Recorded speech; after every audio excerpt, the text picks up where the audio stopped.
로마서 11장까지는 교리편입니다. 교리편.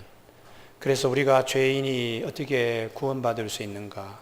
하나님의 구원의 계획에 하나님께서 은혜를 베풀어 주셔서 도저히 인간이 죄에서 스스로 죄값을 지불하기 어려운데 죄 없으신 하나님이 직접 아들을 보내시고 그 아들이 우리의 죄값을 지불하시면 하나님 앞에서 의롭다고 이렇게 되는 이 은혜, 너무 감사한 거죠.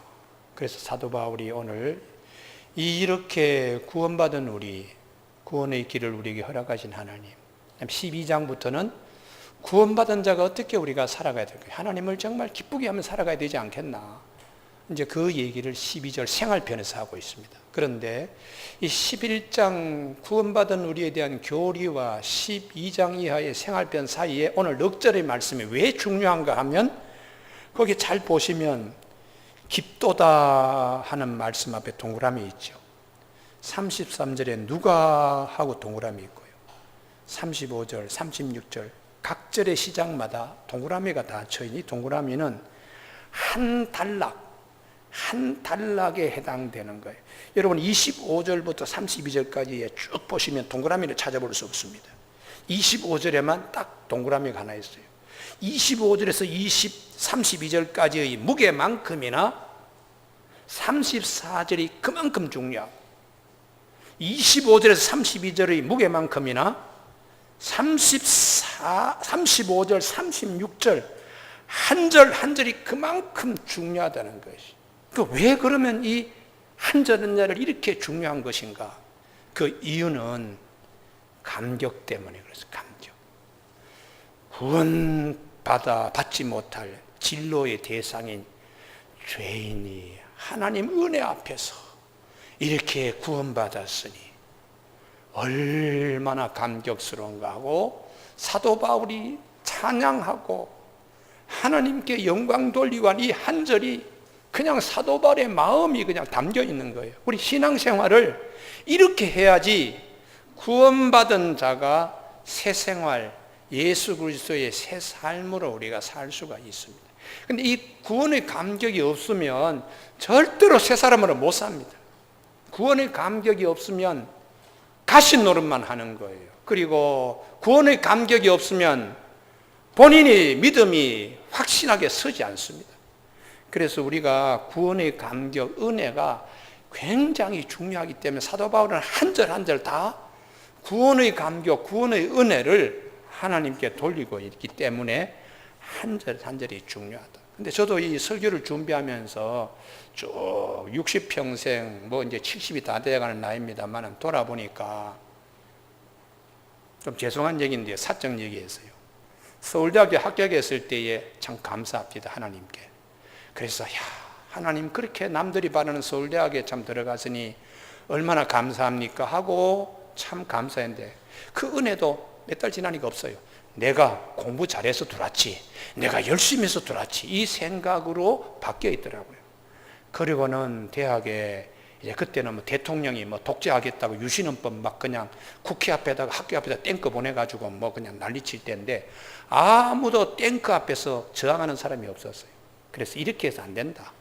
우리 세대, 우리 다음 세대는 민주주의 아래 살아야 독재 정권에 살 수 없다. 그래서 데모를 선동해가지고 감옥에 갔습니다. 2번씩 감옥에 갔는데 지금 서대문 지금 유적지로 남아있지요. 거기에 감옥에 갔는데 몇 달 지나니까 하여튼 그냥 운동도 시키지 않고 밥도 그냥 일반 재수의 절반을 잘라가지고 너네 이놈아 대통령하고 정부에 항의하는 서 너는 굶어 죽으라 그러면서 그냥 3분의 1만 잘라가 주는데 참 기가 막히더라고요. 내 인생이 이렇게 끝나야 되나. 그리고는 하나님 정의를 외치고 하나님 뜻에 따라서 뭐 순교하는 마음으로 했는데 그러면서 이제 있는데 그래도 하나님 석방되기를 원합니다. 그게 기도의 제목이었어요. 이 안에서 죽기를 원합니다 아니라 석방되기를 원합니다. 그래서 어느 날 검사가 김재남 오늘 가석방이다. 기소 유예 처분했으니까 앞으로 나가서 조심해야 된다. 한 번 더 너 데모하면 이제는 너 완전히 너 그냥 가는 걸로 생각해. 그러면서 그때만 하더라도 중앙정보부, 그다음에 경찰청인 치안본부, 보안사령부 이 세 군데가 오케이 3명 다 해야지 한 사람은 풀어질 때인데 감옥에서 출소하는데 참 감옥에 이렇게 통로가 있습니다. 다른 학생들은 이제 잡혀가지고 지금 오늘 김재남이 나가네 그러는데 이렇게 뛰고 저렇게 뛰는데 이게 출렁출렁 하는 거예요. 워낙 오래 방에 앉아 있으니까 운동도 하지만 걷는 연습이 안 하니까 그냥 건물이 휘청휘청 하더라고요. 산이 춤추고 땅이 흔들린다는 걸 체험했습니다. 그래서 나오고 난 다음에 하나님 감사합니다. 제가 감옥에서 드린 기도를 하나님 응답해 주셨습니다.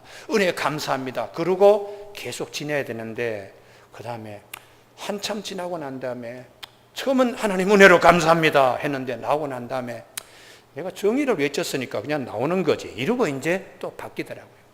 그리고는 뭐 공직사회에 이놈 대마한 놈은 너 절대로 공직에 못 들어가고 다 막았는데 자나깨나 꿈의 소원이 하나님 교수 되어야 됩니다. 교수 좀 되게 해주십시오. 내 친구들은 다 교수로 자기 전임방에 있는데 나는 늘 그냥 보따리 장사 시간 강사하면서 친구 연구실에 앉아가지고 주저앉아 있겠습니까? 나도 언제 교수 되게 해주십시오. 그런데 어느 날 교수 임용 통지가 왔어요. 하나님 은혜 감사합니다. 그리고 또 몇 달 지나고 다 잊어버렸어. 내가 실력에서 된 거지 뭐. 그리고 이렇게 자꾸 바뀌는 거예요. 나중에 하나님이 네가 어디 있느냐 그래서 하나님 알겠습니다. 내가 첫 번째 부르는 데는 내 소록도 좋으니까 네 하나님 부르는 데는 가겠습니다. 대학 교수님 버리겠습니다. 그래서 작은 교회에 왔는데 하나님 나는 언제 교회 예쁜 교회 주시겠습니까? 그러고는 그냥 7년 동안에 마대 밀고 다니면서 기도했는데 어느 날 하나님께서 예쁜 교회를 주셨어요. 그래서 여기에 건축하고 첫 입당 예배 드릴 때 제가 그때는 여기가 사회에서 여기가 설교단이 있었는데 여기 사회 보면서 펑펑 울었습니다. 우리 교인들이 목사님이 예배를 시작해야 되는 저렇게 그냥 펑펑 우느냐 감격이 있었어요. 하나님 은혜 하나님께서는 참 그 기도를 다 응답해 주셨다. 만약에 그때 내가 펑펑 울었던 감격으로 지금까지 목회했더라면 아마 성자 소리 들었을 거예요. 성자 소리. 그리고 아마 한 10,000명 교회 교인 담임 목사 됐을 겁니다. 지금은 한 350명. 하나님께서 은혜로 주신 것들을 은혜로 내가 아멘이 되어야 되는데 할렐루야. 그런데 이게 그때는 급할 때는 은혜로 감사하는데 그 다음에 일상사로 돌아가서는 다 잊어버려요.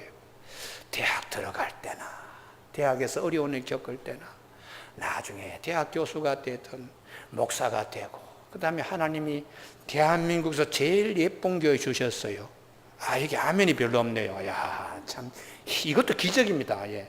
대한민국에 예쁜 교회 주셨다 그러는데 아멘이 없는 것도 기적이에요. 기적. 이런 기적보다 더 기적이 어디 있겠어요.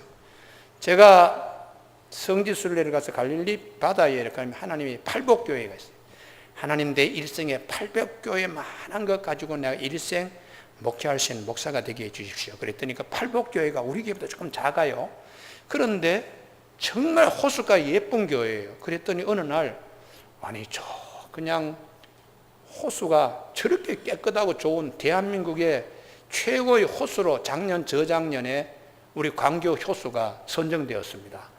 그래서 참 마음에 소원한데 다 이루어주신 하나님의 은혜를 이렇게 하나님의 은혜를 많이 주셨는데 은혜 잊어버리고 살 때가 너무 많아요. 그래서 내가 회개하는 마음으로 오늘 이 본문을 보면서 사도 바울이 얼마나 하나님의 은혜가 크면은 한 절 할 때마다 감격이 차서 그래서 성서를 기록하면서 읽는 우리도 사도 바울 같은 마음으로 하나님 은혜 앞에서 감격하며 살아야 그 다음에 12장 이하에 하나님이 기뻐하시고 거룩한 온전한 뜻이 무엇인가 분별하면서 너희 몸을 하나님이 기뻐하신 산제물로 드리라. 이게 너희가 드릴 영적 예배고 너희가 영적 제사장이 된다 하는 말씀으로 이게 이어져 가기 때문에 오늘 이 4절의 말씀은 교리편과 생활편으로 넘어가는데 앵커와 같은 아주 중요한 말씀입니다. 그래서 신앙생활 할 때에 사도 바울의 마음에 머물렀던 하나님의 은혜에 감격하는 감격이 오늘 우리에게도 그대로 이식되어지는 축복이 있길 바랍니다. 할렐루야. 사도 바울의 마음을 뜨겁게 한 그 하나님의 그 뜨거운 역사가 오늘 냉랭하게 대한민국 제일 예쁜 교회 주셨다고 하더라도 아멘도 하지 않는 이상한 기적이 일어나듯이 그렇게 아주 그냥 냉랭하면 안 되고요. 하나님 맞습니다. 우리 교회 동쪽을 쳐다보더라도 예쁜 숲이 있고 서쪽을 쳐다보더라도 예쁜 숲이 있는데 우리 교회 이렇게 예쁜 것 하나님 주셔서 감사합니다. 그리고 더 감사한 것은 역대하 7장 15절 때문에 그렇습니다. 하나님께서 여기서 기도하면 응답하시겠다고 내 눈과 마음이 항상 여기 있다고 하셨는데 제가 교회를 개척하게 된 결정적인 이유는 하나님의 환상을 받기 때문입니다. 이게 네 교인이라 하고 7개 무지개가 내려오는데 그걸 내가 확실하게 아멘으로 받았기 때문에 개척할 자신이 있는 거예요. 왜요? 하나님이 먼저 보여주셨으니까. 첫 번째 기공식 할 때 무지개 뜰 때는 제가 생각을 못했어요. 그때에 카메라를 가지고 와서 탁 찍어야 되는데 그때는 스마트폰도 없었고 카메라도 귀할 때고 두 번째에 무지개 뜰 때마다 이제 짝깍 찍었습니다. 7번째 무지개 뜰 때는 쌍무지개가 떠서 주보의 앞면에다가 실었어요. 할렐루야. 그래서 제가 하나님의 은혜가 정말 크다. 그런데도 부족하고 못난 종이 항상 하나님의 은혜를 잊어버리고 살 때가 너무 많더라고요. 성경 말씀에 이렇게 기록된 것은 우리로 하여금 잊어버리지 말도록 이렇게 하나님이 말씀하십니다. 그러면 사도 바울이 깊도다 무엇이 깊은가? 32절입니다. 하나님이 모든 사람을 순종하지 아니한 가운데 가두어 두심은 잠시 울타리 쳐가지고 거기에 머물러 두게 하는 것은 모든 사람에게 긍휼을 베풀려 하심이라. 끝까지 참았다가 나중에 다 구원받도록 하기 위한 하나님의 오래 참으심과 하나님의 구원과 하나님의 사랑에 대하여 사도 바울이 그냥 감격하는 거죠. 그 감격이 깊도다 하나님의 지혜와 지식의 풍성함이요, 죄인을 하나님이 하나님의 자녀로 삼는 이 감격을 사도 바울이 인간적으로는 계산이 안 된다는 것이죠. 그래서 자기 자신이 예전에는 내가 잘 믿어서 내가 율법대로 잘하면 내가 구원받을 수 있다고 그렇게 바리새인적 그런 믿음을 가지고 있었는데 예수님을 딱 만나고 보니까 자기가 지금까지 히브리어도 잘하고 가말리엘의 문화생이라고 학벌 자랑한 것들, 나는 율법의 모든 것을 알고 모든 것을 가르치며 모든 것을 지킬 수 있다고 쌓아놓은 율법이 예수님이 딱 빛으로 한번 딱 때려버리니까 꼼짝없이 일어나지도 못하는 거예요. 손에 들고 간 대제사장의 공문서도 자기를 이렇게 세우지 못하고 그렇게 자랑하던 모든 것도 거꾸로져 있는 데서 일어나지 못하고 그가 그렇게 쌓아두었던 율법을 자는 지키고 다 행했다고 하는 것도 자기를 세우지 못하는 걸 알고서 하나님의 은혜로만 내가 하나님 앞에 설 수 있구나. 할렐루야. 예수님이 이 사도 바울을 이렇게 세웁니다. 하나님의 은혜로. 율법이 사도 바울을 이렇게 세우는 것이 아니고 예수님이 아나니아를 보내가지고 저 엎어져 있는 사울이란 청년, 눈에 지금 찐득찐득한 것이 잔뜩 끼어가지고 앞을 보지 못하고 저렇게 엎어져 있는 저 사울이란 청년을 아나니아 네가 가서 안수해서 눈을 열어주고 새 삶을 살도록 그렇게 인도해. 예수님의 은혜로 사도 바울이 일어나고 난 다음에 보니까 야, 이전에 내가 참 모든 걸 했다고 한 것이 얼마나 하나님 앞에 죄인인가를 깨닫게 되었습니다. 자기 자신이 이렇게 죄인이고 또 그냥 나는 죄인이기 때문에 어떻게 하면 선하게 살 수 있을까 하고 한 주일을 돌아보면 이것저것 또 죄 지은 것 있고 내가 참 선은 행하는데 이렇게 늘 죄에 지고 다녀서 되겠는가 하고 자기 자신을 이렇게 보니까 내 안에 죄라는 것이 나와 함께 내 속에 있구나, 이걸 깨닫게 되었어요. 그래서 참 두 가지가 싸우면 꼭 내가 어떻게 이렇게 늘 죄에 내가 끌려다니나 하고 오호, 나는 참 곤관자로다. 누가 이 사망의 몸에서 나를 쑥 건져낼 수 있을까 하고 외쳤는데 예수님밖에 없네. 예수님밖에 없네. 이렇게 사도 바울이 바뀌었습니다. 사도 바울, 모든 사람이 다 죄를 범하였으며 하나님의 영광에 이르지 못하더니 그리스도 예수 안에 있는 속량으로 말미암아 하나님의 은혜로 값없이 의롭다 하심을 여긴 자 되었다고 로마서 3장 23절 24절에서 말씀하셨는데, 죄인인 내가 이렇게 하나님의 자녀가 된 거, 하나님의 사람이 된 거 너무 감사합니다. 죄인이 하나님의 자녀가 되었더라도 죄의 속성은 버리지 못해요. 우리가 그래서 하나님의 은혜를 받고 주의 종이 되고 성령 충만하다 하더라도 본질은 죄인입니다. 본질은 절대로 바뀌지 않습니다. 아무리 성자라도 한경직 목사님이라도 마지막에 정신을 잃고 치매에 걸렸을 때는 입에서 욕이 나왔다는 얘기가 전해집니다. 그러니까 사람은 본질은 100% 죄인이에요. 그런데 예수님께서 그러한 죄인을 당신이 대신 하나님의 심판대 앞에서 죄값을 지불했지. 십자가상에서 죄 없으신 그분이 돌아가심으로 죄값을 지불해서 용서받은 죄인입니다. 본질이 바뀐 게 아니고, 여기서 잘 들으셔야 되는데요, 신분만이 바뀐 거예요. 할렐루야. 의인으로서 신분, 의롭다 여김받은 본질은 죄인이지만은 신분이 예수님 때문에 바뀌어서 의롭다 여김을 받게 되었으니 하나님 앞에서 우리가 설 때 내가 이만큼 잘했어, 이건 하나도 내세우지 못됩니다. 오직 예수님의 은혜로 내가 하나님의 자녀가 되었습니다. 감사합니다.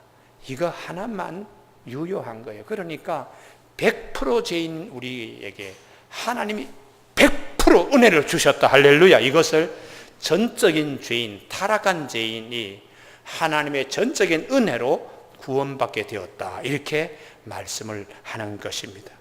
교회 여러분, 오늘 우리 주님께서 우리에게 성경을 통하여 말씀하시는 욥의 경우에, 욥이 욥기 1장에는 욥이 정말 순진했습니다. 정직했습니다. 그리고 하나님을 잘 경외하고 악에서 떠난 사람입니다. 그리고 욥은 7 아들과 3 딸을 가지고 참 다복한 사람입니다. 그리고 욥은 소유도 많습니다. 양이 7,000마리고 그리고 낙타가 3,000마리고 소가 500결이 약 1,000마리가 되고 그리고 나귀가 한 500마리가 되는 만큼 또 종도 많습니다. 얼핏 보면은 욥이 의인이라서 그런 축복받는 게 아닙니다. 성경에 말씀하신 이런 욥도 어려움을 딱 겪으니까 입에서 불평이 나왔어요. 하나님, 나를 왜 어머니 뱃속에서 죽게 사생아로 나오게 하지? 나를 어떻게 살아서 이렇게 생일을 맞는 자로 이렇게 만들었습니까? 자기 생일을 저주하고 막 이렇게 흔들려요. 그래도 하나님을 욕하지는 않았습니다. 그냥 하나님께 불평은 했지요. 그러면서 친구들이 찾아와서 너 무슨 죄가 있어서 이렇게 어려움 겪지 했더니 내가 무슨 죄를 지었는데 나는 죄 지은 게 없어 하고 고집을 부릴 때 하나님이 찾아오셔서 욥아, 네가 땅의 기초를 놓을 때 네가 어디 있었느냐? 네가 바다의 샘을 들어가 본 일이 있느냐? 네가 바다의 물속 밑으로 다녀본 일이 있는가? 그렇게 물었을 때에 욥이 하나님 앞에서 점점 작아지는 거예요. 내가 무슨 죄가 있는데 이런 어려움을 겪고 이러던 욥이 하나님이 오셔서 야, 땅의 기초 놓을 때 너 어디 있었어? 너 바다의 깊은 곳도 걸어 다녀 봤어? 이렇게 하나님이 물으니까 하나님께서 할 말이 아무것도 없어요. 그래서 아이고 하나님, 나는 비천합니다. 하나님 앞에서 무엇이라고 주님 앞에 대답하겠습니까? 그냥 손이 있으면 이 손으로 내 입만 가릴 뿐입니다. 그래서 하나님이 그때 그럽니다. 네가 내 공의를 부인하려느냐, 내 의를 세우려고 나를 악하다 하겠느냐. 자기 의에 사로잡혀가지고 내가 뭘 잘못했는데 하던 욥이 A라는 자리에서 B라는 자리로 옮겨갑니다.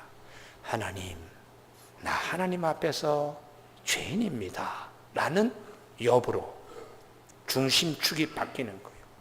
자기가 지금까지 자기가 중심이었는데 이게 하나님 앞에서 나는 죄인입니다 하는 자리로 옮겨가면서 하나님, 무지한 말로 이치를 가리는 자 누구입니까? 바로 나 아닙니까?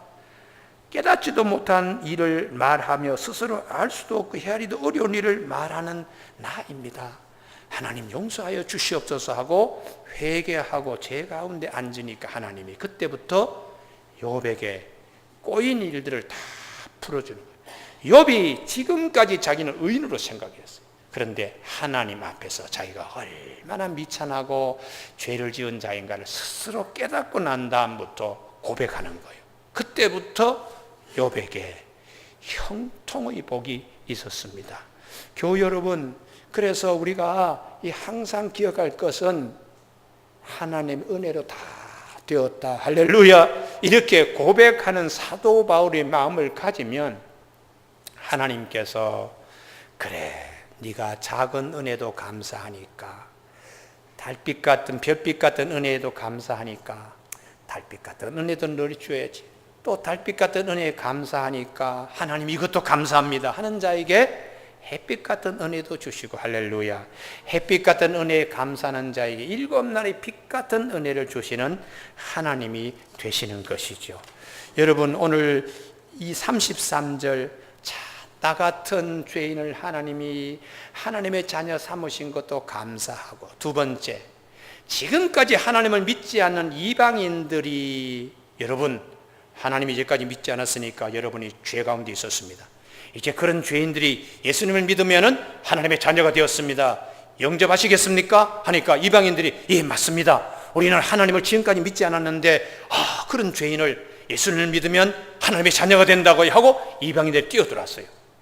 유대인들에게 나의 동족 유대인들이요, 우리는 죄인입니다 했더니 유대인들이 아니 무슨 소리 하는 거요? 우리는 하나님의 원래 백성이요, 우리 조상들 보세요. 그리고 우리는 율법도 있고 하나님을 잘 섬겨왔어요. 우리 몸에 할례도 하고 지금도 율법을 잘 지키면서 하나님 나라로 지금 가고 있는데 무슨 우리가 죄인이요? 사도 바울이 나도 과거에 그렇게 생각했어요. 나도 내가 뭐 한다고 생각했는데 우리 모두가 아담의 후예로 죄가 우리 안에 있더라고요. 율법 잘 지킨다고 하지만 돌아보세요. 100% 우리가 율법을 지킬 수 있는지 돌아보세요. 맞습니까? 대답을 못 하시잖아요. 그러니 우리가 율법으로는 구원을 받을 수가 없고, 율법은 우리에게 우리가 얼마나 죄인인가, 그리고 얼마나 예수님이 필요한가를 가르쳐 주며 예수님이 오실 때까지 기다리게 하는 몽학 선생이나 가정교사에 지나지 않습니다. 내 동족 유대인들이요, 이방인들이 저렇게 예수를 믿고 저렇게 되는데 여러분들 여기에 그냥 머물러 있겠습니까? 그리고 사도 바울이 하나님, 내 동족이 여기 우리에 갇혀 있습니다. 하나님께서 그래, 그들이 시기 나면 이제 들어와. 너 사도 바울도 죄인으로 있다가 이렇게 바뀌었잖아. 이방인들도 하나님 섬기지 않고 죄인으로 있다가 이렇게 바뀌었잖아. 유대인들도 지금은 저렇게 고집을 부리고 있지만 언젠가는 시기가 나서 아이고 아니구나 하고 뛰어들어올 수 있어. 내가 그때까지 참고서 다 구원시키려고 내가 지금 기다리고 있어. 이 은혜를 깨닫고 사도 바울이 하나님의 사랑, 하나님의 은혜, 하나님의 긍휼에 대하여 찬송하고 깊고 오묘한 하나님의 지혜와 지식이라고 하는 것입니다. 그런데 사도 바울이 유대인들에게 이 유대인들이 시기나고 질투나게 한다는 이게 이제 신약 성경의 누가복음 15장에 있습니다. 탕자가 자기 마음대로 막 살아요. 아버지 것을 가지고 다 쓰고요. 그러다가 다 잃어버리고 돼지를 치는 자에 붙어 살면서 쥐염 열매도 없어 배가 굶주려 있을 때에 문득 생각하는 거예요. 내 아버지 집에 품꾼을 생각합니다. 품꾼을 생각하니까 내 아버지 집에 품꾼은 아들도 아니면서 우리 아버지 집에서 저렇게 잘 먹고 잘 사네 하고 생각이 들면서 부러워하면서 시기하면서 몸을 돌이키면서 나도 아버지 집에 가야지 하면서 돌아올 때에 이 아들은 아버지의 잔치자리에 들어올 수 있었어요. 유대인들이 저 이방인들 하나님의 자녀도 아닌데 아이고 하나님 집에서 저렇게 그냥 잘 먹어. 탕자가 품꾼을 바라보고 시기하고 부러워하듯이 유대인들이 그럴 때가 있다는 거죠. 그래, 지금은 아직까지 때가 되지 않아서 자기 마음대로 하도록 하나님이 그냥 내버려뒀어. 그러다가 막판에 가서 스스로 보고 아이고 이방인들도 저렇게 하나님을 잘 믿네 하고 마지막에 들어올 때까지 하나님이 참고 기다리시는데, 이 하나님의 은혜와 하나님의 사랑과 하나님의 긍휼에 대하여 사도 바울이 깊도다. 그분의 판단은 헤아리지 못할 것이고 그분의 길은 찾지 못할 것이고, 욥이 바다 깊은 데 가서 길을 찾지 못하듯이 우리가 뭘 하나님의 은혜를 알겠는가. 그 다음에 34절, 누가 주의 마음을 알았겠는가. 탕자가 돌아올 때 아버지의 그 사랑을 아버지 집에 있는 품꾼도 잘 몰라요. 아버지 품에 안긴 탕자도 아버지의 사랑은 100% 알 수 없습니다.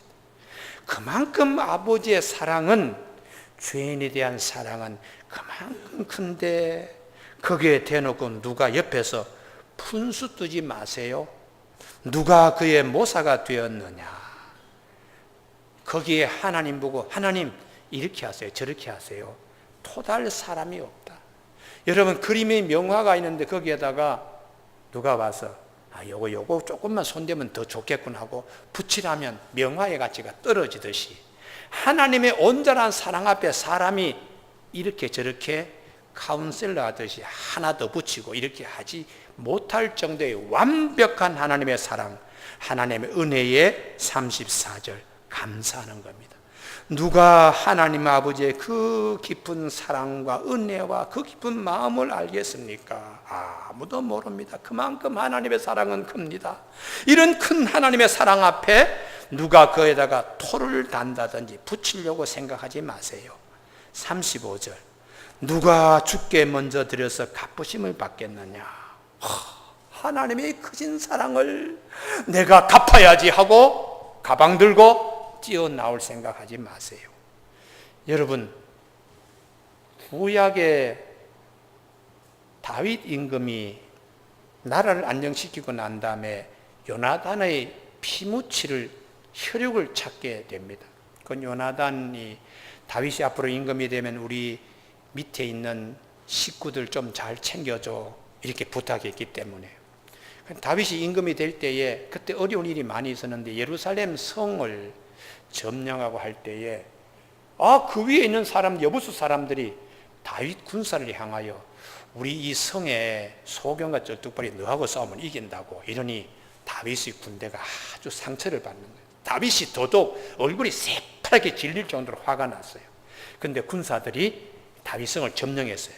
점령하고 난 군사들이 임금님 봐, 소경과 쩔뚝발이도 너하고 싸워서 이긴다 하니까 임금님이 얼마나 그냥 화가 나서 얼굴이 저렇게 창백했는데, 아이고 하면 군인들 사이 얘기가 돌니 이게 이제 속담이 되어가지고 쩔뚝발이하고 소경은 집에 발도 들여놓지 못하게 하자 이런 말이 속담이 되어서 돌아다니는데, 다윗이 요나단의 아들을 찾으니까 그의 주인도 버린 신세가 되어서 무비보셋이라고 두 다리가 다 부러져 가지고 쩔뚝쩔뚝하고 임금 앞에 나오는 거예요.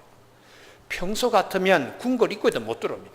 다윗이 쩔뚝발이 소경이 싫으니까요. 그런데 요나단의 아들이 왔는데 두 다리를 쩔뚝쩔뚝 절어요. 유모가 도망칠 때 아이를 안고 떨어뜨려 가지고 두 다리가 다 부러져. 5살 때 두 다리가 다 부러졌으니까요.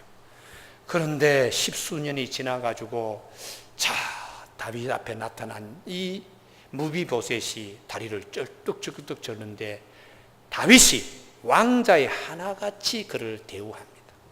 무비보셋이 받은 은혜는 이루 말할 수 없지요. 그런 무비보셋이 만약에 아이고 다윗 임금이 나에게 베풀어준 이 은혜, 이 전국 다니더라도 소경 쩔뚝발이 우리 집에 들어오지 못해 이렇게 속담이 될 정도로 내가 천대받는 난데 다윗이 이렇게 왕자의 하나같이 되어 이 은혜를 어떻게 갚을까 하고 주섬주섬 가방을 들고서 다윗에게 다윗 임금님 은혜를 갚습니다 하고 뭘 들고 나와서 그 다윗의 은혜를 갚을 수 있겠어요? 다윗의 은혜를 갚는 유일한 길이라고 만약에 한다면 쩔뚝발이에서 벌떡 서서 온전하게 서는 것입니다. 할렐루야.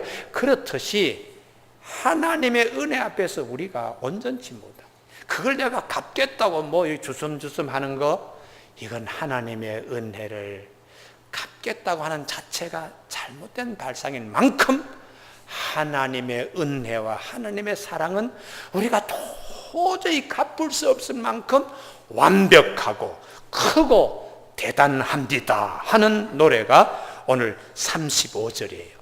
누가 주께 먼저 드려서 받은 은혜를 내가 먼저 갚겠다고 나서는 거, 이건 불가능하지요.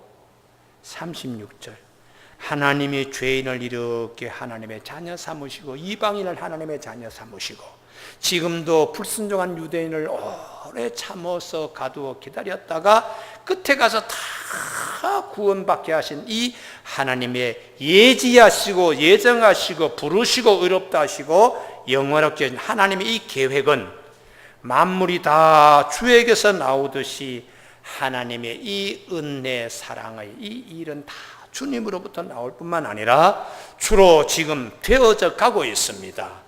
악인이 용서받고 하나님의 자녀로, 이방인이 용서받고 하나님의 자녀로, 말 무지하게 듣지 않는 지금 유대인들은 지금 그냥 가두어져 있지만 언젠가는 다 엮어져서 하나님의 자녀가 되는 길로 가게 되고 마지막 주에게로 돌아갑니다.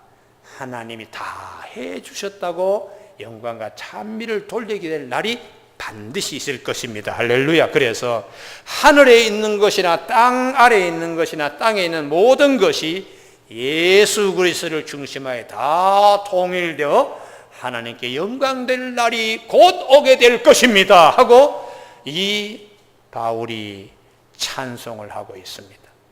여러분, 오늘 3부 예배 참석한 우리 교우들 신앙생활 하는데 이 바울의 감격, 이 바울의 찬송이 우리의 영혼서 깊은 곳에서 여기저기 들려지고 울려지고 노래되어지기를 주님의 이름으로 축복합니다. 기도하시겠습니다.